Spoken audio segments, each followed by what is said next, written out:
único, deje presentarlo como se merece mi amigo Jaime Hernández, el único corresponsal de guerra que yo reconozco en este país, a Jaime Hernández, así que pero además es un periodista verdaderamente de una carrera impresionante, impresionante y que me encanta platicar con él porque tiene un punto. A veces yo pienso que Jaime y yo tenemos puntos de vista similares pero diferentes y se van complementando. Así que Jaime, buenos días, qué bueno que apareces tan temprano. Vicente está ahí en Palacio Nacional tratando de conectarse, pero me da gusto que aparezcas tan temprano antes de que canten los gallos. Así que buenos días, Jaime, ¿cómo estás? Good morning, mira, aquí está Brian, te manda Brian Berto. saludos, te manda saludos, Brian Berto, tu hijo, ya está recuperado del trauma psicológico que le causaste, porque lo despertabas a cachetadas todas las mañanas a las 3 de la mañana, ya pasó por su periodo de tratamiento psiquiátrico, está muy bien, te manda saludos, dice que no te guarda rencor en absoluto. Así es que good morning, querido Paco. Listo para lo que tú me digas, querido amigo. Oye, Jaime, no, es que estaba platicando con la familia Sin Censura, que le agradezco que me aguanten un ratito, pero estaba platicando que una vez que pasó esa cosa llamada guerra Irán-Israel, que sí fue guerra, porque bueno, hubo destrucción, hubo muchos muertos, pero de pronto también parece que fue una farsa preparada por Donald Trump para autopresentarse, que es eso, como candidato al premio Nobel. Ya vimos que le rindieron pleitesía los 27 países de la OTAN, menos España. Bueno, también le rindió pleitesía, aunque hay unas diferencias. Pero pasada esa cosa, ya con las salutaciones de la OTAN ahí, vuelven a cargar contra México. Pam Bondi, la fiscal general, coloca a México en una lista de enemigos de Estados Unidos, por un lado, y por otro lado, el Departamento del Tesoro inmediato coloca 3 instituciones mexicanas como con nexos con el narcotráfico y con organizaciones que se dedican al tráfico de fentanilo. Así que terminó Irán, Israel, y vienen con la bota a nosotros. ¿Qué está pasando, Jaime? Pues está pasando que como bien decías, nosotros somos para Estados Unidos el sospechoso habitual. Cuando se sofocan guerras o cuando están por terminar, siempre miran hacia México, siempre miran hacia la frontera sur, hablan de la necesidad de seguir militarizando la frontera, siguen en este sentido expropiando terrenos a lo largo de la frontera, en Nuevo México, en Arizona, para convertirlas en zonas militares.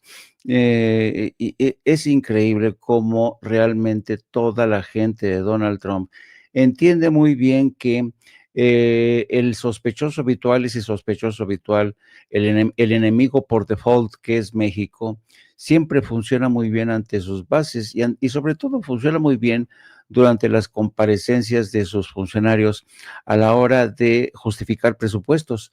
Tú sabes que justificar presupuestos es muy importante para no solamente justificarlos, sino pedir aumentos de presupuestos, ¿no?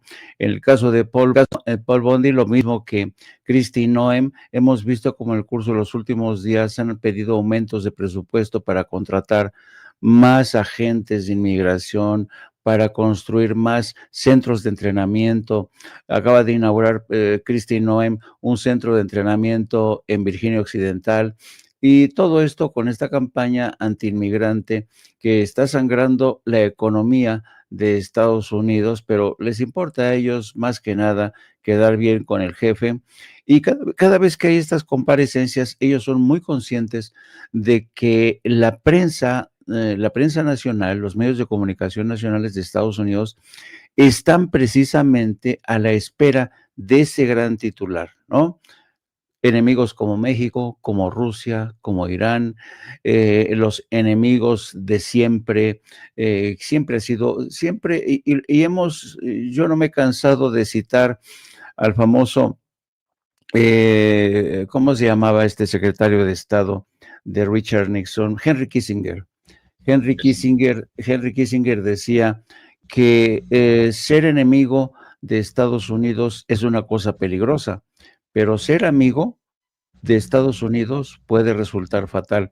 Y eso lo sabemos por experiencia propia. Nosotros somos el enemigo, insisto, por default.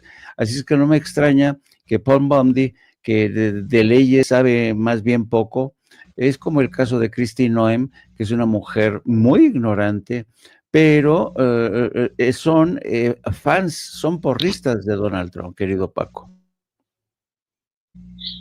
Oye, Jaime, y bueno, sí, sí, tienes tu razón. Yo digo que son las Barbies de Donald Trump, y lo digo con mucho respeto porque así es, va. Así es, son ignorantes absolutamente. Cada que abren la boca es para cometer, para decir una barbaridad. Pero en México también tenemos las cosas nuestras. Ha habido en los últimos 2 días un revuelo desde que la presidenta Claudia Sheinbaum Pardo puso sobre la mesa la necesidad de, de hacer una reforma fiscal, de fiscalizar primero al INE, después reformar, reconstruir las llamadas a diputaciones y senadurías plurinominales, y después bajar el presupuesto de los partidos. Pero hay un revuelo grande. ¿Qué está pasando? Por qué ¿Por qué están así los dirigentes de los partidos o senadores como Ricardo Anaya han pegado el grito en el cielo? Ya vamos al autoritarismo, estamos caminando al comunismo directamente, vamos a ser peor que Venezuela, peor que Cuba, peor que cualquier dictadura en el mundo, Jaime. Porque se les acaba su refugio anticorrupción. Esa es la principal razón. Hemos visto cómo los famosos diputados y senadores plurinominales se han convertido en ladrones y la alusión directa de la presidenta ayer a Ricardo Anaya, que a veces Claudia Sheinbaum me sorprende con estos latigazos que lanza muy al estilo de López Obrador para darle como un rozón, pero para ponerle en toda su mandarina a personajes como Ricardo Anaya. Y poco tiempo después, Ricardo Anaya reaccionaba diciendo que esto es una barbaridad, que se va a acabar la democracia en México, que cómo es posible, que tenemos que luchar y vamos a luchar los mexicanos para preservar la democracia, que porque se está... ¿Te acuerdas de este diálogo de Enrique Krauss y Carlos Loret de Mola, muy al estilo de las telenovelas de Gutierritos, diciendo se están destruyendo la República? Pues todos están en ese tono, en esa tesitura, diciendo que México se está acabando como república. Se está acabando como la república que ellos crearon a imagen y semejanza del PRI antiguo, de los priistas corruptos, de los panistas también. Entonces, yo creo que esto cambie de paisaje en México, que se inició con López Obrador.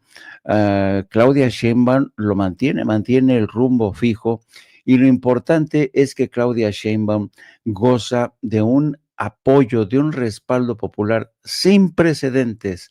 Yo no recuerdo, querido amigo, un presidente, una presidente con un respaldo tan, tan evidente, tan superlativo, 80 y tantos por ciento. ¿Quién? En el mundo, ¿quién goza de un respaldo como el de Claudia Sheinbaum? Nadie, nadie. Porque Claudia Sheinbaum ha entendido lo que Andrés Manuel López Obrador sabía perfectamente: con el pueblo todo, sin el pueblo nada. Andrés Manuel López Obrador fue su gran maestro, porque Andrés Manuel López Obrador es un hombre con un instinto político que yo no recuerdo. Yo creo que Andrés Manuel López Obrador, no voy a elogiarlo del todo, porque también Andrés Manuel cometió sus errores, pero tengo que reconocer que Andrés Manuel fue un zorro político de 7 colas, y esta destreza, esta astucia la heredó porque aprendió muy bien Claudia Sheinbaum. Claudia Sheinbaum sabe muy bien que el capital político de que dispone es enorme, tan contundente que se ha lanzado al ruedo para impulsar la Ley de Seguridad Nacional, la ley de la Guardia Civil, de la Guardia Nacional, que ayer se votaron en medio de un ríspido debate, y va a iniciar en septiembre próximo el análisis de esta reforma electoral. Ella ha reconocido que esta reforma electoral tiene múltiples aristas, tiene que ser una reforma muy bien pensada, muy bien hecha, y por eso va a arrancar esto en septiembre próximo, porque tienen que atar muchísimos cabos. Por ejemplo, ella hablaba un poco de esta dificultad, de este territorio empedrado que suponen, por ejemplo, los amparos, que tantas dolores de cabeza le causaron a Andrés Manuel López Obrador cuando echó para atrás la construcción del aeropuerto en Texcoco, cuando impulsó la construcción del Tren Maya, y ella misma lo ha visto también como la guerra de amparos se desató con la reforma del Poder Judicial. Así es que ellos, ya que han experimentado ese camino empedrado, quieren atar y dejar bien atado esa reforma electoral, porque acuérdate que la reforma electoral es como un largo rosario, ¿no? ¿Durante cuánto tiempo, querido Francisco, hemos lidiado con reformas electorales que siempre resulta ser que son imperfectas? Entonces, en esta ocasión, Claudia Sheinbaum le ha encomendado a ese equipo estudiar bien los alcances, los múltiples ángulos, los claroscuros de esta realidad electoral. Pero tú hacías el día de ayer, creo, alusión a los costos tan brutales que nos deja siempre no recuerdo las cifras, no sé si nos las puedas recordar, querido amigo. Sí, déjame, Jaime, pero además lo completo. ¿Cuándo, cómo y por qué nacieron los legisladores plurinominales? Primero fueron los diputados, recuerden, luego vienen los del Senado y viene la primera minoría, que es otra cosa. Pero, ¿y cuándo se echan a perder? ¿Cuándo se echan a perder y cuándo descubren el PRI? Primero el PAN descubre que es un gran negocio así superlativo, ese sistema llamado plurinominal. Jaime, primero, recuerda, en 1977, Jesús Reyes Heroles, uno de los pocos priistas brillantes y semidecentes, visionarios además, en su calidad de secretario de Gobernación en el gobierno de José López Portillo, y de hoy él lo creó el sistema de diputados de representación proporcional, como se llama. En esa época, ¿por qué los crean? Porque el país navegaba en la dictadura perfecta y ya nadie creía nada. Así que tenían que darle, recuerda, había diputados de partido que eran otra cosa, los nombraba un partido, tenía 4 o 5, y el PRI tenía una mayoría aplastante prácticamente. Después del domingo 4 de julio de 76, cuando fueron las elecciones, y ganó los comicios generales el priista José López Portillo, que además, déjame decirte, si alguien piensa que ha tenido más, que Claudia es la persona que más votos ha tenido, no, se equivoca. Es José López Portillo y Pacheco. Él se vanagloriaba en esa época de que en 76 fueron las elecciones 4 de julio, de que con un voto, el suyo o el de su mamá, habría ganado las elecciones presidenciales de manera arrolladora. Bueno, no, finalmente recibió el 100% de los votos que se depositaron en aquellas elecciones, Vicente. Así que es el presidente más votado de la historia. Ciertamente el PRI controlaba todo. Aunque solo él fue candidato, yo recuerdo, porque además, bueno, ahí están los testimonios, hubo acarreos, hubo relleno de urnas, hubo un voto de carrusel, personas que votaban como 3 o 4 veces, sin ninguna oposición, que eso debe llevar a la risa, Jaime, el PAN no tuvo candidatos, el Partido Comunista tenía uno, pero estaba proscrito, así que López Portillo fue candidato único, y aún así hicieron fraude. 16.727.993 votos. Pero bueno, con ese contexto entienden que tiene que haber una apertura. En abril de 97 empiezan las discusiones y ese mismo año se aprueban 100 diputados de representación proporcional. 100, después le añadirían otros 100 y dejan intocados los 300 de mayoría relativa, y estas reformas se incorporan a lo que llamamos alguna vez la Ley Federal de Organizaciones Políticas y Procesos Electorales, y desaparecen esos poquitos diputados de partido que había, así que tenemos un sistema mixto. Más o menos el experimento les funcionó, con todos los asegúnes que podemos verle, les funcionaron, y dejaron las plurinominales que se echan a perder, Jaime, en 1988. ¿Cómo y por qué? Cuando Carlos Salinas de Gortari, el candidato presidencial, los convence y los corrompe. Y entonces el dirigente nacional priista Luis H. Álvarez, que era de Chihuahua, Diego Fernández Ceballos, que después se hizo un gran personaje para los panistas, tanto que lo llaman el jefe Diego, Luis Felipe Bravo Mena y Manuel J. Cloutier, que fue candidato en esas elecciones, ¿te acuerdas? El tercero, bueno, él era el tercero, el segundo era Cuauhtémoc Cárdenas Solórzano. Salinas los convence, les pone sobre la mesa el gran negocio que significaba los ingresos de los partidos, porque no los tienes que justificar para nada, Vicente, para nada, y el negocio de las plurinominales, Jaime.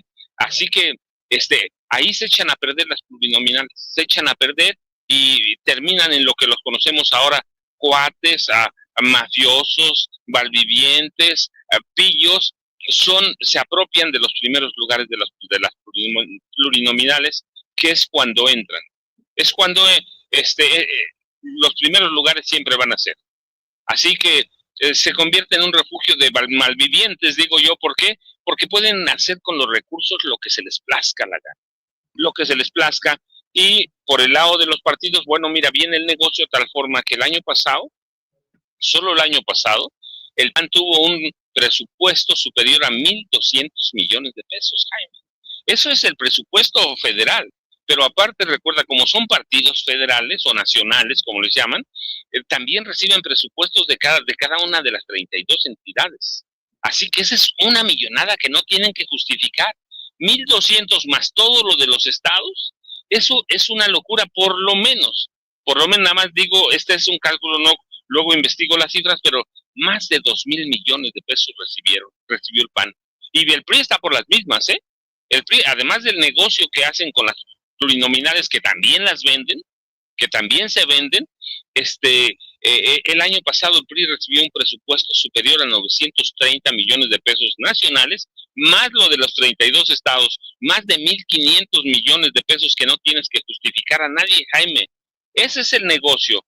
Por eso hoy yo creo que estamos de acuerdo, urge una reforma de gran calado, una reforma político-electoral de gran calado, que no solo toque las plurinominales, que verdaderamente sí deben existir, sí, sobre otros criterios. Es decir, los partidos pequeñitos, chiquititos, como el PRI y el PAN, deben tener alguna representación. A mí no me gusta, pero bueno, no es mi gusto.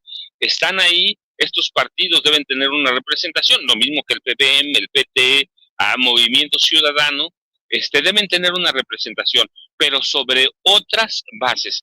500 para mí, 200 es mucho, Jaime. Es exagerado. Senadores, igual. Debe haber para mí deben desaparecer así de claro lo digo, Jaime, deben desaparecer los senadores de representación proporcional y deben quedar los senadores de primera minoría. Eso sí deben quedar. De tal forma que nos podemos deshacer de personajes mafiosos, Ricardo Anaya Cortés, Alejandro Moreno Cárdenas, Rubén Moreira Valdés, que en su gobierno en Coahuila trabajó con los Zetas. Así que las plurinominales, que son refugios de vagos malvivientes, deben tener otro cariz, y el Senado desaparecer y dejar los que tenemos, las 32 de minoría, de primera minoría, porque eso sí hacen campaña, Jaime. Y luego esta reforma debe incluir que los recursos del INE, Jaime, el voto en este país cuesta entre 18 y 25 dólares por persona. En Brasil cuesta máximo $1 por persona. El voto en México cuesta más que en Estados Unidos, Jaime. Pero los priistas le dieron todo al INE, de tal forma que se convirtió en un elefante que absorbía recursos, pero además todavía quedan adentro mafias que deben desaparecer, Jaime, la de Lorenzo Cárdenas, Lorenzo Córdoba Vianello y a Ciro Murayama Rendón. Es una mafia que impide verdaderamente, tú recuerdas las elecciones, el proceso electoral reciente, judicial, retardaron la publicación, retardaron la propaganda, publicidad para dar a conocer que había comicios, recortaron todo, pusieron la mitad de las casillas, así que, y se gastaron todavía 10,000 millones de pesos. ¿Cuánto les costó Cachicecito? Jaime, en este país el voto siempre ha sido carísimo, así que deben recortar el presupuesto de los partidos políticos, recortar el presupuesto del INE, cambiar las mafias. ¿Cómo se nombraban los consejeros, Jaime? Pues le tocaban a los partidos, al PRI le tocaban hoy 2, al siguiente al PAN, el siguiente al PRD, para regresar otra vez al PRI, al PAN y al PRD. Así se repartían los consejeros, Jaime, discúlpame. Así que así se repartían. Debe haber una reforma de gran calado, bien, bien estudiada, bien hecha para que no haya ninguna queja, Jaime. Para mí así debe ser, y esos eran los presupuestos que te hablaba. Es una locura, imagínate, 1,200 millones de pesos que no tienes que justificar a nadie, y además lo que te dan los estados, es una locura, Jaime.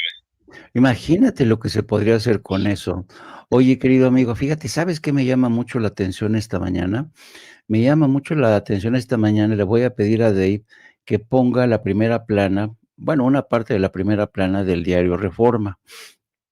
Resulta ser que ya ves que Estados Unidos, el Departamento de Tesoro, ha acusado a la banca mexicana, bueno, a la que es FNCN y Vector, la casa de bolsa de Alfonso Romo, entre otros bancos, de lavado de dinero y de incluso permitirle a Genaro García Luna recibir 40 millones de dólares del cártel de Sinaloa. Pero lo que me llama mucho la atención de la primera plana de Reforma es el hecho de que meten a la foto de Romo con Andrés Manuel López Obrador. Pero esta disputa entre el Departamento del Tesoro ya se enfrentó con la Secretaría de Hacienda, que la Secretaría de Hacienda le ha dicho al subsecretario del Tesoro, que se llama Scott Rembrandt, le ha dicho: oiga, usted nos está acusando con pruebas poco consistentes, le pedimos de favor que revise bien sus datos, porque nosotros, la Secretaría de Hacienda de México, no encontramos indicios de lavado de dinero. Es muy interesante que este enfrentamiento entre el Departamento del Tesoro y el de Hacienda, que Reforma está aprovechando para tratar de exponer a Andrés Manuel López Obrador y Alfonso Romo, que ha sido uno de sus colaboradores más cercanos, cuando ¿te acuerdas que la labor de Alfonso Romo era hacer la labor de interlocutor ante el sector empresarial durante el gobierno de Andrés Manuel? Esto te demuestra hasta qué punto Reforma sigue obsesionado, este periódico sigue obsesionado con Andrés Manuel. Intentan por todos los medios darle un golpe. Mira, aquí está, acusa a Estados Unidos de narcolavado, pero meten a Andrés Manuel López Obrador. Va a ser interesante porque es lo mismo que ha ocurrido con otros casos, de que Estados Unidos nos acusa siempre muy a la ligera, cuando no se trata de políticos. ¿Te acuerdas cuando el famoso premio Nobel Tim Golden en ProPublica acusó o sugirió que Andrés Manuel López Obrador tenía vínculos con el narco, y el presidente una y otra vez le dijo a Tim Golden: te estoy esperando aquí en la mañanera para que me traigas las pruebas? Nunca se pudo corroborar nada de eso. Este tipo de acusaciones a la ligera lo que hacen es tratar de estigmatizar a México, pero dañan seriamente, ¿sabes?, las relaciones bilaterales entre México y Estados Unidos.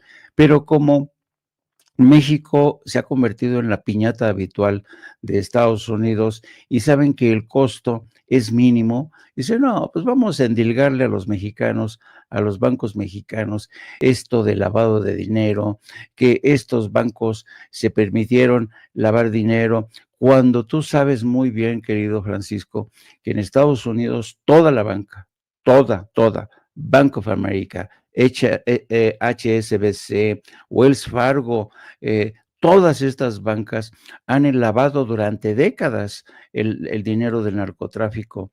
Y yo siempre he dicho que a pesar de que en Estados Unidos existe una ley contra el lavado de dinero, no existe ni un solo ejecutivo de la banca preso por ese delito. Siempre que se les descubre, llegan a un acuerdo con el Departamento de Justicia y pelillos a la mar, no pasa nada, paguen una multa que puede ser una cifra mínima si se le compara con la cantidad de dinero que han lavado, pero a mí francamente se me hace de una caradura absoluta del Departamento del Tesoro que nos venga a acusar a la banca mexicana y específicamente a banca que tiene que ver con Alfonso Romo, que figuró, estuvo en la órbita de Andrés Manuel López Obrador. A mí, francamente, me llama muchísimo esto la atención. Jaime, ¿qué te parece si mientras analizamos esto, también le damos la bienvenida a Norman F. Pearl, que es primero una analista de añísimos, columnista y amigo nuestro, compañero, socio de Parrandas? No, discúlpame, Jaime, Norman, discúlpame, que participamos en de 7 a 9 con Norman. Pero Norman, ¿cómo estás? Ya estamos aquí echándonos de cabeza. ¿Cómo estás? Buenos días. Hola, ¿qué tal? ¿Cómo estás, Paco? Maestro Jaime. Oye, pues Norman, se nos hizo, Norman, hemos colonizado sin censura.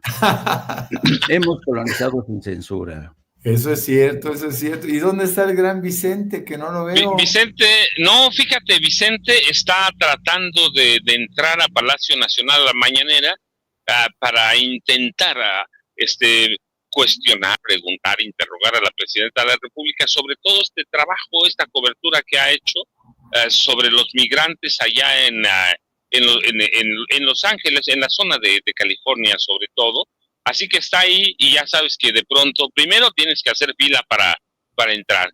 Segundo, es complicadísimo, yo no sé por qué, conectarte desde Palacio Nacional. Tienes que pasarte como 1,5 cuadras, a veces 2, para que agarre bien señales tu celular. Yo supongo, y lo platicaba con la familia sin censura, que de pronto, pues debe ser como una cuestión de seguridad nacional, no abrir toda la señal en Palacio Nacional. Y luego cuando hay gente en el Zócalo, pues es imposible por el ancho de banda. Así que ahí está Norman, pero bienvenido. Estábamos tratando esto de los bancos, pero Norman también conoce mucho sobre esta posible reforma electoral, la alarma en el PRIAN y todo lo que está pasando. ¿Por qué tanto miedo, Norman, a esta eventual reforma electoral que por lo menos vislumbró la presidenta Claudia Sheinbaum Pardo? Bueno, pues es evidente que les duele que esta posibilidad esté en el aire. Ya explicó de alguna forma la presidenta que sería que en septiembre se empezaría a trabajar, pero que ella pensaba que quizá no ingresara ni siquiera a las elecciones de 2027. Es decir, lo está tomando con calma, es un poquito una advertencia de que debe de existir una reforma electoral en virtud de todos los inconvenientes que se han venido presentando con el INE, pero el INE fundamentalmente, y lo decíamos anoche, el INE es un ente demasiado caro, es un ente que comparativamente con el extranjero es el voto más caro. Entonces, sin duda alguna se puede hacer algo, seguramente se hará algo, y eso será en beneficio, obviamente, del bolsillo de los mexicanos. Vamos a invertir menos en un organismo que es terriblemente oneroso, ¿no? Ahora, por otro lado, y yo creo que ese es uno de los graves problemas, lo que realmente les aterra es perder prerrogativas, es perder dinero, ¿no? ¿Por qué? Porque, por ejemplo, Alito Moreno como presidente vitalicio del PRI, ¿no? Es un individuo que toda su vida ha vivido de la política, nunca ha hecho nada, ninguna otra cosa en su vida. No ha trabajado en áreas distintas y bueno, pues el tipo está aterrado, pues piensa abiertamente y con cierta razón que van a perder prerrogativas, que van a perder dinero. Los partidos políticos mexicanos también son carísimos. Entonces, esa es la oportunidad de que los partidos políticos puedan sobrevivir por sí mismos. Anoche yo le decía, el presidente López Obrador siempre insistió en la necesidad o en el ideal de que los partidos políticos no recibieran dinero del gobierno, no recibieran dinero del presupuesto, que un partido político viva de la militancia, que sea esa militancia la que inspire al partido, la que ayude, la que conforme partidos. Así se deben de ser los partidos políticos, a través de una manifestación de voluntades, de pequeñas aportaciones, pequeñas cuotas. Si ustedes ven, por ejemplo, que no se ha cumplido, pero si ustedes ven los estatutos, la declaración de principios de Morena, ahí se establece que el partido vivirá a partir de pequeñas aportaciones de sus militantes. Entonces, no hay ninguna razón para que el INE, para que el gobierno les entregue recursos y ellos se puedan dar una vida de rey. Ahora, Alito Moreno ha estado disponiendo de muchísimos recursos que los ha destinado de forma indiscriminada pues a sus propósitos. Sabemos que es un hombre muy rico, es uno de los multimillonarios de la política, que no podría explicar su enriquecimiento, de tal manera que él mismo tiene en Campeche una antigua denuncia penal por enriquecimiento inexplicable. Entonces, les aterra. Ricardo Anaya en su vida ganó una elección, jamás ha ganado elecciones. Él siempre ha sido plurinominal. Entonces también está muy preocupado de no poder seguir con su brillante carrera política. Tampoco nunca en su vida ha hecho nada.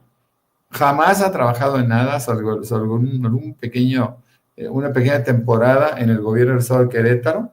Fuera de ahí, siempre ha estado al amparo de los recursos de prerrogativas en favor de principios. El señor Moches, como le llaman mucha gente, y tiene su sentido, ¿no? Él repartía dinero a todos los diputados y se quedaba con una parte. El señor Moches es un individuo que no sabe qué hacer sin la política, no sabe qué hacer o no sabría qué hacer fuera del presupuesto que recibe el PAN, ¿no? Así que, pues bueno, es normal que esta gente esté terriblemente preocupada por perder sus privilegios, ¿no? Es gente menor realmente en términos de aportación política y bueno, vamos a ver qué pasa. Ojalá que la presidenta le diera velocidad a esta reforma a la ley electoral, mis queridos Paco y Jaime. Déjenme decirles que Toño Ruiz, querido Toño Ruiz, me está enviando la explicación de por qué la salida de señal desde Palacio, la señal de internet claramente de Palacio Nacional es complicado por la estructura de piedra de Palacio Nacional. Es lo que dicen en Cepropié. Seguramente tienen razón en una parte. Las paredes son, además la piedra, ¿no? Es difícil que cruce la señal de internet. En los techos también Pero yo todavía, es decir, sí creo en esa versión, la verdad. Mi casa en la Ciudad de México, muy cerca del centro histórico, es de adobe, que son paredes gruesísimas, y de pronto sí cuesta trabajo, pero también supongo que debe ser una especie de protección a Palacio Nacional, así que no tengo idea, pero ya lo investigaremos, pero oye Jaime, um, Zoran Mandamni, demócrata de Nueva York, ganó las elecciones primarias. ¿Qué representa esto para el Partido Republicano? Trump se ha pegado una encabronada, pero en serio, ¿sí? Comunista radical, lunáticos, no sé, cualquier calificativo le ha quedado corto a Donald Trump, pero ¿qué representa?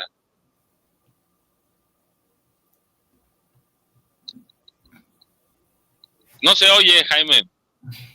Perdón. Es muy interesante. Va a ser nuestro traductor de señas, discúlpeme, Jaime va a ser el traductor de señas, así que, pero Jaime, no, aquí te escuchamos. Hasta hace poco, Zoran Mandami era considerado el improbable nuevo candidato demócrata a la alcaldía de Nueva York. O sea, mucha gente decía, no, con ese nombre ocurrió un poco como Barack Obama, ¿no? Decían, no, con ese nombre, ¿cómo, no? Pero es increíble porque todo el fenómeno en sí es muy interesante. Primero, resulta ser que la plataforma elegida por Zoran Mandami era una plataforma socialista que prometió mejorar la situación de los neoyorquinos congelando los alquileres, supermercados municipales y viajes gratuitos en autobús. Tú sabes que el costo de la vida en Nueva York es de los más altos en todo el mundo. Así es que cuando suelta esta propuesta, que era impensable, fíjate, en el bastión de Wall Street, ¿quién crees que fueron sus principales simpatizantes que lo llevaron a esta victoria?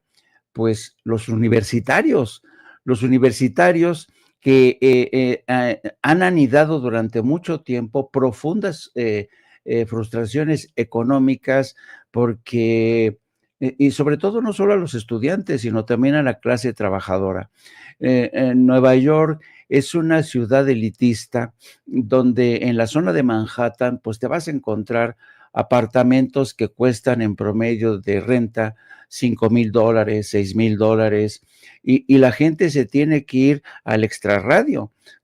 Entonces, los jóvenes y la gente trabajadora es la que lo ha llevado a la victoria como candidato a la alcaldía de Nueva York. Así es que priorizar el elevado coste de la vida como una de sus promesas ha sido muy interesante, muchísimo interesante.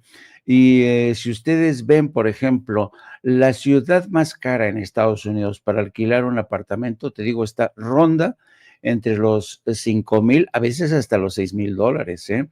Luego le sigue San Francisco. Ya ves que San Francisco se ha convertido con eso de que tienen Silicon Valley, Cupertino, ahí donde está la sede de Apple. San Francisco se ha encarecido. Luego le sigue Boston, Nueva Jersey. Al último, fíjate, para que veas, Washington, que de por sí es carísimo, queda al último, queda después de Nueva York en lugar como 10º lugar. Cuando yo viví en Washington, las rentas, los alquileres no bajaban de los $4,000, así, y apartamentos de una habitación. Entonces, yo creo que este impensable, improbable candidato a la alcaldía de Nueva York ha sabido impulsar una campaña política muy inteligente y ganar con ese nombre y con una plataforma socialista en plena era de Donald Trump, realmente supone toda una proeza, toda una proeza. Y no estoy diciendo que este hombre en el futuro sea presidente de Estados Unidos, aunque no lo descarto. Cosas más raras hemos visto en Estados Unidos. pero se convierte en un firme aspirante a la candidatura de Nueva York. Y esto es muy interesante porque este candidato ha conseguido galvanizar a esa base demócrata, a los jóvenes sobre todo, que se habían quedado en la orfandad en medio de escándalos que afectaron a los Cuomo, con escándalos de corrupción, al actual alcalde que tuvo que permitir que Donald Trump rompiera el espíritu de esa ciudad como ciudad santuario a cambio de perdonarle varios escándalos de corrupción. Así es que Mamdani llega con una frescura impresionante, es un hombre limpio, es un hombre que se ha ganado el afecto, el apoyo de la base, así es que es realmente, yo creo que no se ha hecho un análisis lo suficientemente detallado para entender la estrategia de este candidato, que a mí en lo personal, este tipo de historias desde el punto de vista político me fascinan. Yo supongo que Mamdani, no sé sus orígenes, supongo que es de origen afgano, pero es interesante. Musulmán de Uganda, Jaime, musulmán de Uganda, progresista, es socialista, así que sí tienes razón, debe sacudir a toda la política neoyorquina, es como una especie de triunfo histórico, Jaime. Sí, y además no hay que tener en cuenta contra quién se enfrentaba, contra el exgobernador de Nueva York, Andrew Cuomo, pero tú sabes que Andrew Cuomo salió por patitas después de un escándalo de corrupción que afectó incluso a su hermano, presentador de la cadena CNN. Entonces es muy interesante, la verdad, muy interesante cómo ha ascendido parpadeamos.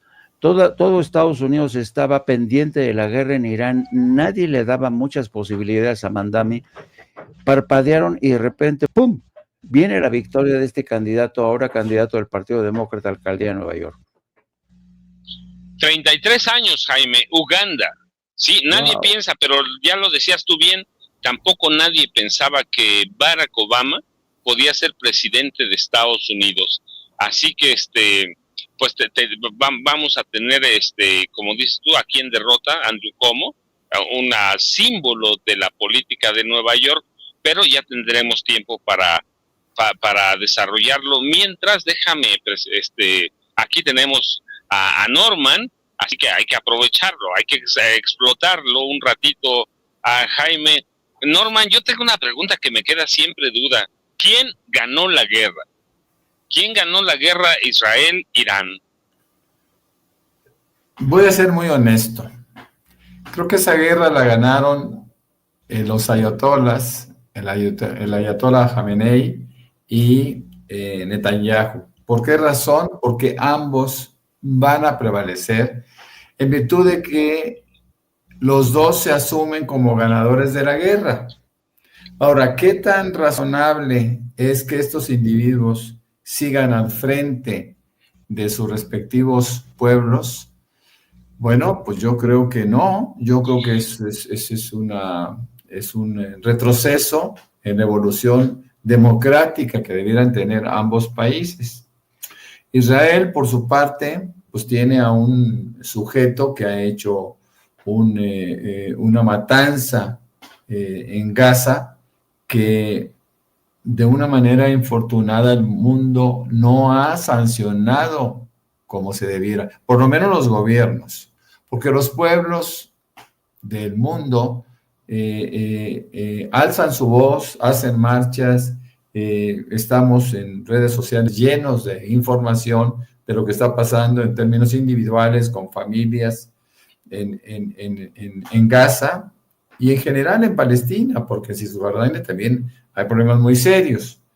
Entonces, el hecho de que siga Netanyahu al frente del gobierno, estimulado por este triunfo, entre comillas, pues la verdad es que es algo inaudito, porque ese señor debió haber salido hace mucho tiempo. Yo me acuerdo todas las marchas, las protestas de la gente israelí en Tel Aviv, en Jerusalén, en muchas ciudades colonizadas por estos grupos y pues aparentemente no lograron tumbarlo del poder como se suponía debía de ser. En el caso del ayatollah, pues él hace un cambio dramático a partir de la salida del Shah de Irán, que posteriormente es exiliado, inclusive en México, y fallece. Bueno, ¿cuáles son los beneficios que tiene el pueblo? Hay una pequeña evolución económica, se quitan algunos lastres. No hay que olvidar que el Shah de Irán fue un asesino, fue un tipo que hacía persecución de muchos grupos en su país, pero por otro lado establece una serie de condiciones de supervivencia muy duros. Por ejemplo, la circunstancia de perder muchos derechos humanos en Irán. Y el hecho de seguir también manteniendo ese atosigamiento cultural, religioso, sobre las mujeres, en donde se les ubica en una circunstancia de segundo nivel con respecto al hombre, ¿no? No pueden manejar, tiene que ir una persona con ellos, acompañándolos, un hombre. Los hombres les tienen que dar permisos prácticamente para todo. La mujer en Irán sufre una terrible discriminación por género, y eso son de las cosas que se tienen que abatir y que difícilmente se van a lograr con este triunfo que por su parte se abroga el ayatollah y todo el grupo dominante en Irán.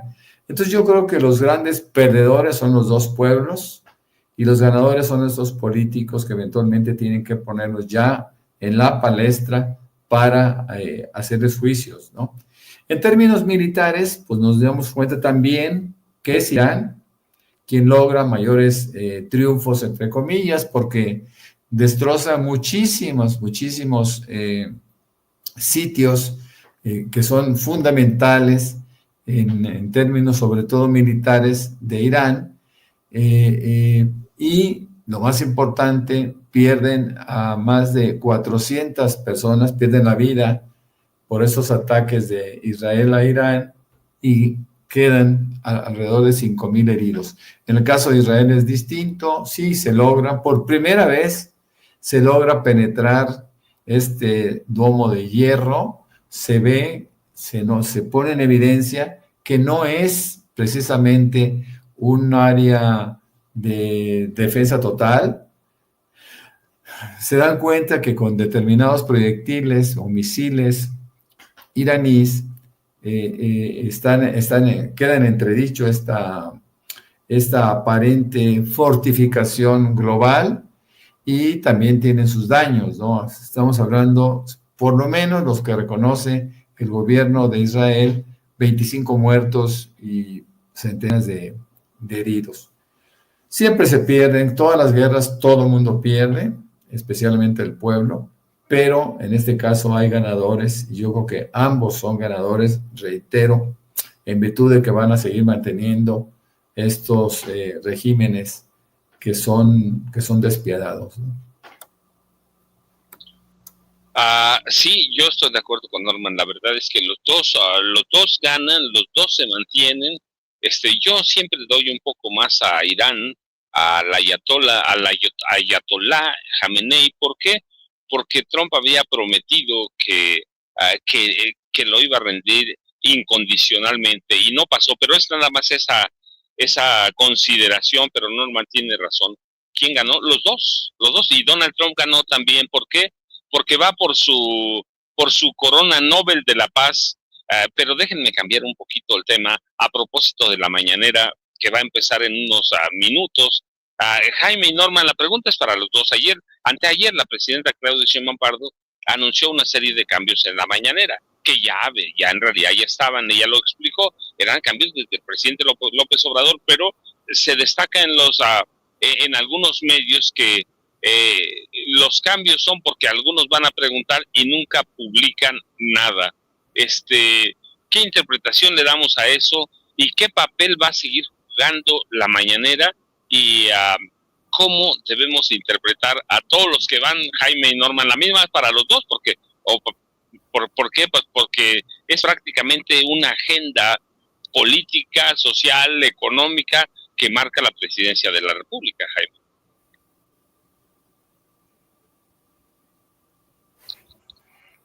No se oye. Prefiero que comente primero mi querido Norman. Bueno, yo creo, gracias, yo creo que debe haber siempre cambios porque sin duda alguna se ve algo de problemáticas entre los reporteros, ¿no? Entre los periodistas. Sobre todo porque hemos visto llegar, por ejemplo, a un Julio Astillero que llega directamente al programa, ni siquiera levanta la mano y tanto el presidente López Obrador como la presidenta Claudia Sheinbaum de inmediato le dan la voz. Lo mismo sucede con Jorge Ramos. Esto está al margen de obviamente de los ajustes, ¿no? Pero no debe haber ese tipo de privilegios. Por otro lado, creo que hay un destinatario, ¿no? Entendemos que Reina Aide no es precisamente una periodista que escriba, no se sabe en qué medio publica, no se sabe qué es lo que hace, es decir, cuál es el impacto de su periodismo, y creo que hay destinatarios. Yo creo que podría ser una especie de limpia para que quede el periodista auténtico, la gente que hace el reportaje, la gente que hace el reporteo, perdón, la gente que hace el trabajo para llevar a sus públicos, a sus audiencias, el sentido de la mañanera, los mensajes, la noticia y sobre todo que puedan hacer su propio análisis digerido para sus públicos, ¿no? Ese es mi punto de vista. Jaime. Sí. Mira, ¿desde cuándo hemos venido arrastrando este problema de las mañaneras? Yo creo que las mañaneras, a pesar de todos y sus errores e imperfecciones, sigue siendo una gran herramienta del gobierno mexicano. Es una herramienta que de forma muy creativa y muy inteligente creó Andrés Manuel López Obrador. Claro, no es lo mismo que un personaje como López Obrador, que tenía sigue teniendo un importante arrastre dentro y fuera de México, creara la mañanera con el fin no solo de crear un relato alterno a la censura, a los ataques de los grandes medios corporativos, sino que también tenía como fin arrebatarle a la prensa nacional, sobre todo a la de la Ciudad de México, la posibilidad de dictar agenda todos los días. Antes, los principales diarios de México se caracterizaban precisamente por esta batalla que libraban para hacerse con el control de la agenda cotidiana. Ahora la agenda la dicta la mañanera desde Andrés Manuel López Obrador. El problema, sin embargo, es que desde siempre hemos criticado la falta de profesionalización de ciertos el trato tan dispar, como dice mi querido Norman, que se le concedía a ciertos periodistas cuando llegaba Jorge Ramos o Alberto Peláez, o se les daba inmediatamente el uso de la palabra. Y creo que esto, pues más que demostrar un espíritu de pluralidad, dejaba entrever un carácter de papanatismo, de aldeanismo, de un gobierno que se dejaba apantallar por periodistas de renombre, ¿no? Entonces, claro, con el tiempo ha ido avanzando, se ha ido perfeccionando, pero sigue habiendo, miren quién está allí. Nuestro invitado especial, Vicente, buenos días, aquí ya colonizamos sin censura. Los abuelitos colonizaron sin censura. Buenos días, Vicente, ¿cómo estás? Te saludamos Norman, Jaime y yo. Me asusté porque me dijeron, hay duelo de bastonazos en la mañana. Vamos a ir a poner orden. No se crean. Oigan, yo siempre he agradecido, Paco, Jaime, Norman, por ponerle pecho a las balas. En la madrugada tomamos un vuelo desde Los Ángeles para asistir a la mañanera, estamos en primera fila, porque considero importante plantearle a la presidenta lo que hemos ido documentando en estas 2 semanas de cobertura en el área de Los Ángeles en relación a las protestas, a las redadas, y bueno, porque hay agenda importante, ¿no? El que resuciten a Sergio Aguayo es alucinante, es un tema candente, sobre todo para la gente de abajo que no entiende el razonamiento, la lógica, y creo que son reflexiones que estoy seguro hará la presidenta en esta mañanera del pueblo. Y bueno, el tema de los migrantes, que es el que nos mueve, ustedes saben muy bien. Y agradezco Norman Pearl, agradezco Paco Cruz, agradezco Jaime Hernández y sobre todo agradezco a la audiencia que están al pendiente de la cobertura y de este regreso a la mañanera. Ya teníamos rato que no veníamos a la mañanera y solamente se puede cuando tenemos amigos como ustedes que, insisto, están siempre dispuestos a abrir el changarro y hacerse cargo de la tiendita mientras uno hace el proceso para el ingreso. Ya estamos aquí en el Salón Tesorería de Palacio Nacional con todo el ánimo de servir, de contribuir y de informar, mi querido Paco. Vicente, pues no, prácticamente estamos a minutos de empezar.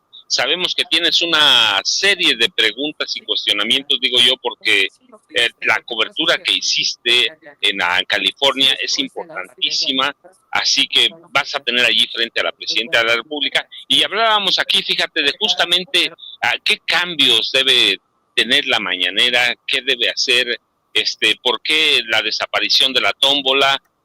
A veces privilegio a algunos periodistas, ahora va a ser a mano alzada, así que esperemos que, bueno, vamos a estar atentos, Vicente, a lo que pase, pero estamos a unos minutos de empezar la mañanera, don David ya nos avisará, pero qué bueno que regresaste, Vicente, y esperamos tu comparecencia ahí adentro. Tus preguntas.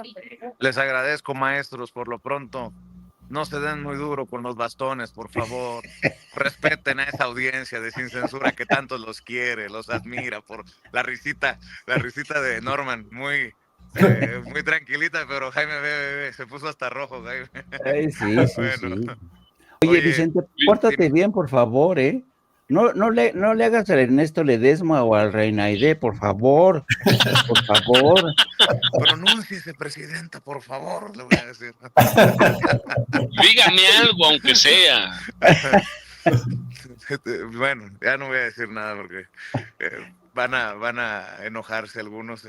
Ya está abierta la transmisión en los canales, sí, la pantalla, y en cualquier momento llega la presidenta. Qué importante que me lo aclares, mi querido Jaime, porque le he dado vueltas de cómo plantear el tema de los hermanos migrantes, porque creo que la presidenta va a tomar a bien que le planteemos que no se trata de estadísticas, que no se trata de una situación de blanco y negro, de números, sino de gente que cierra sus negocios por miedo para no salir a la calle y evitarse ese encontronazo con ICE. Se trata de plantear incluso actitudes de brutalidad por parte de las autoridades. Se trata de también denunciar los casos que documentamos de gente que está detenida y que no ha sido visitada por miembros del consulado que le corresponde, de gente que espera una claridad, ¿no? En tiempos de incertidumbre, tanto allá como acá. Así que espero poder plantear la situación como la vi, que no es nada agradable, que no es nada fácil y que es de tristeza, de coraje, a la misma vez una mezcla de sentimientos, ¿no? De miedo y bueno, ver cuál es el informe que le ha dado el canciller, cuál es el informe de los diferentes consulados en torno a la atención de nuestra gente, porque una cosa es el detenido, estarán de acuerdo Jaime, Paco, Norman, una cosa es el que entra al centro de detención y las familias. Veo un mensaje que me manda un activista de Chicago, Jesús Vargas, que están en pie de lucha para evitar la deportación, si es que pueden, de una hermana mexicana, porque es la única que se encarga de su hijo con discapacidad. El caso de la señora que vendía naranjas allá en San Bernardino, que se encuentra en el centro de detención y que es quien se hace cargo de su hijo con autismo. El paletero al que le dejaron el carrito de paletas en la calle y se lo llevaron. Tengo todos estos datos documentados, ya platicados con las familias, y bueno, pues rendir un informe de lo que podamos plantear para que esta gente que está perseguida, que se siente con miedo, también de alguna manera se sienta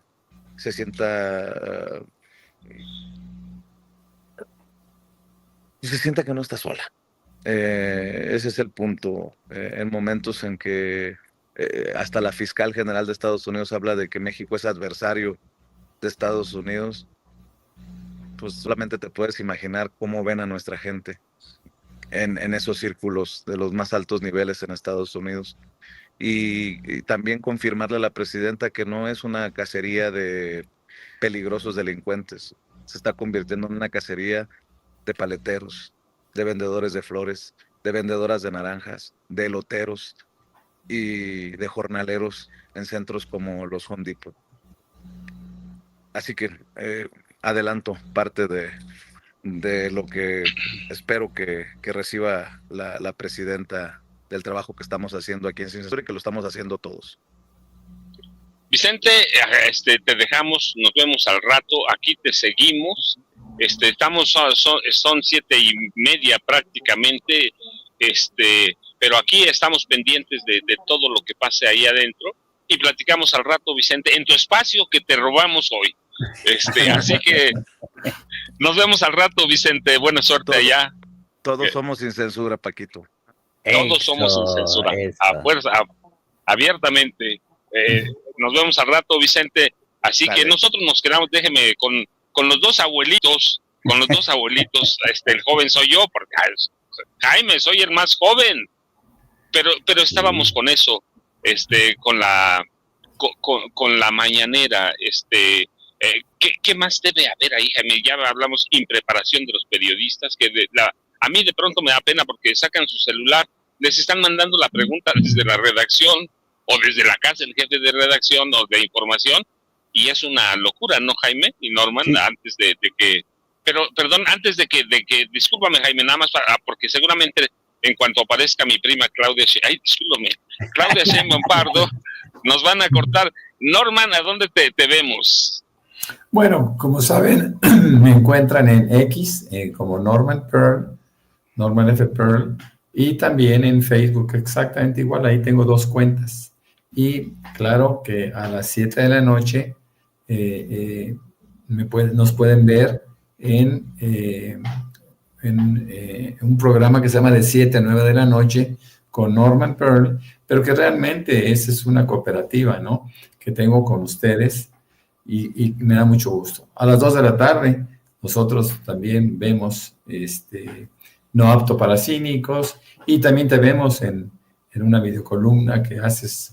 Así que, bueno, pues estamos entregados a la información, pero es muy fácil que nos localicen y que nos vean, especialmente de 7 a 9 de la noche, que es un programa especial que van haciendo, pero que lo hacemos con muchísimo gusto, ustedes lo saben muy bien. Jaime, 2 a 3:30, no me cuentes a mí, 2 a 3:30, No Apto para Cínicos. Así es, No Apto y 7 a 9 con Norman Pearl. Sí, pero voy a aprovechar este espacio porque tú sabes que yo soy el presentador estrella de 7 a 9 con Norman Pearl, y Norman me sigue sin conceder el tema de la maquillista que le he pedido. Norman, por favor, que sepan nuestros seguidores que a pesar de que soy el presentador estrella, no me quieren poner, amigos, maquillista para que me me ponga más guapo, porque aquí arriba de mí este señor me sigue robando fans, así es que hago aquí mi reclamo públicamente para que me pongan mi maquillista de 7 a 9 con Norman Pearl, no apto para cínicos, y en las redes sociales @Jaime Journo. ¿Y qué nos faltaba de la mañanera, Jaime? ¿Qué deben hacer los periodistas de la mañanera, Jaime? Lo que nos alcance, ¿va? Pues fíjate que yo diría que ojalá que un día de estos la mañanera deje de convertirse en esa corte de los milagros, a donde van todo mundo a hacer preguntas que tienen que ver con problemas de terrenos, problemas muy locales, muy localizados, que corresponden a autoridades municipales o estatales. Yo creo que es un desperdicio de tiempo, es un abuso de la institución presidencial, que no puede estar en todo, porque hay veces, ayer estaba escuchando: señora presidenta, ¿qué opina usted del conflicto con Irán? ¿Cuál posición tiene que tener México? Pero también quiero saber qué opina del taponamiento de que ha causado inundaciones en tal parte. Te quedas, ¿what? ¿Qué es eso? ¿No? Entonces, yo creo que ojalá el día de mañana la mañanera se convierta en algo más profesional, en algo que realmente nos dé más carnita, más sustancia, porque yo creo que la presidenta de México merece un trato mejor de la prensa, de los youtuberos y de los comunicadores, queridos amigos. Norman, ¿tú qué debemos esperar de la prensa? Fíjate, no de la presidenta, que ya sabemos, tiene todos los asuntos de seguridad nacional ahí en la mesa, económica, financiera, social. ¿Qué debemos esperar de los periodistas? Bueno, tenemos que partir que la mañanera es el gran foro, no solo para la presidenta y para el gobierno que encabeza, es el gran foro para todos los periodistas que visitan, que tienen la oportunidad de comunicarse a través de la mañanera. Es un foro, es el programa noticioso más visto en México, y estoy seguro que en algunos otros países. De tal manera que todo mundo debe de aprovechar al máximo este privilegio que se tiene de participar, como en el caso de nuestro amigo Vicente Serrano, que hoy tendrá la posibilidad de mostrar al mundo la circunstancia que se está viviendo en Estados Unidos, y él específicamente en California, en donde estuvo documentando o ha estado documentando todas las afectaciones que están teniendo nuestros paisanos, ¿no? Entonces es el gran foro que todos tenemos que entender, que si se tiene alguna participación, debe de explotarse al máximo, en beneficio obviamente de las audiencias, en beneficio de la gente que quiere diseminar una noticia de una manera leal, de una manera objetiva. Yo pienso que es un ejercicio extraordinario, y simplemente tienen que democratizar la participación de una forma tal que todo mundo pueda participar alguna vez en un periodo específico, ¿no? No queremos ver a Reina Aide cada semana, no queremos ver a este señor Ledesma, ¿no? Ay, sí. Con sus rencores y con sus posiciones tan protagónicas, ¿no? Porque es un hombre que oscuro, pero que quiere salir de la oscuridad a través de un protagonismo enfermizo, ¿no? Y eso sí, me parece que hay que ponderarlo siempre. Yo aquí añadiría, añadiría a la lista, añadiría a la lista que ha mencionado mi querido Norman Pearl, por favor, que Lord Molécula deje de hacer propuestas como ponerle al satélite Andrés Manuel López Obrador. Dices, ay, Dios mío, Lord Molécula. Yo sé que Lord Molécula tiene sus fans, sus simpatizantes, pero digo, a veces ese tipo de cosas no son de un periodista profesional. El periodista no está ahí para hacerle la barba al poder, para presidenta con A, como comienza, o como le decía Andrés Manuel López Obrador, presidente constitucional de Estados Unidos mexicanos, comandante supremo.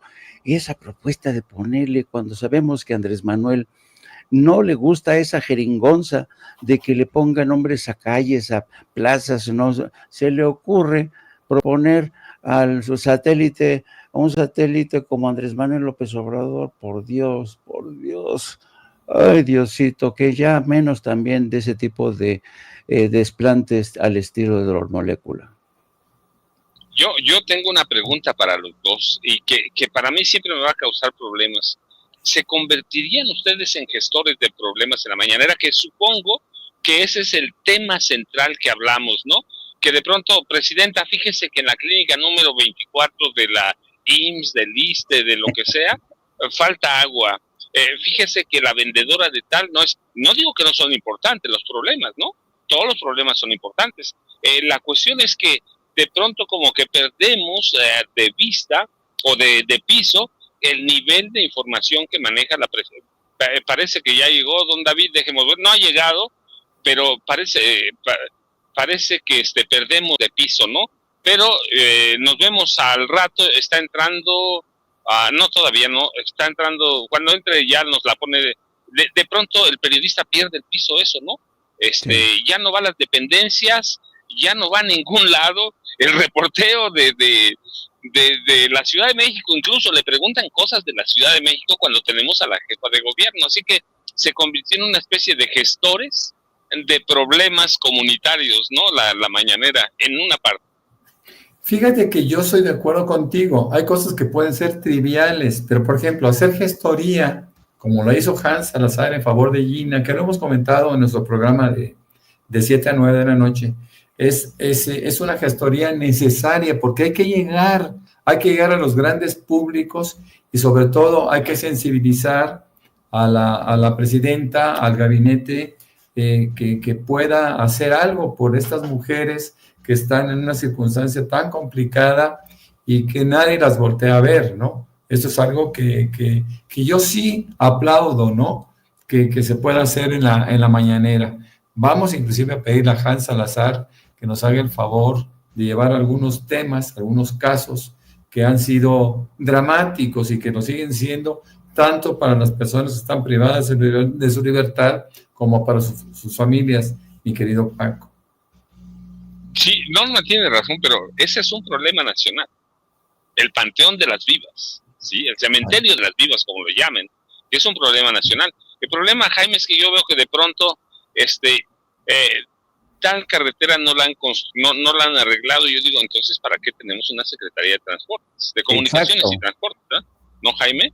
Exacto, cuando se trata de temas tan sensibles, tan brutales, que tienen que, en el terreno de los derechos humanos, creo que es la única excepción que tiene que ver aquí. Ahí ya llegó la presidenta. Buenos días, Jaime. Buenos días, Norman. Aquí seguimos con ustedes. Muchas gracias. Un saludo a todos. Hasta luego. Visitas muy importantes.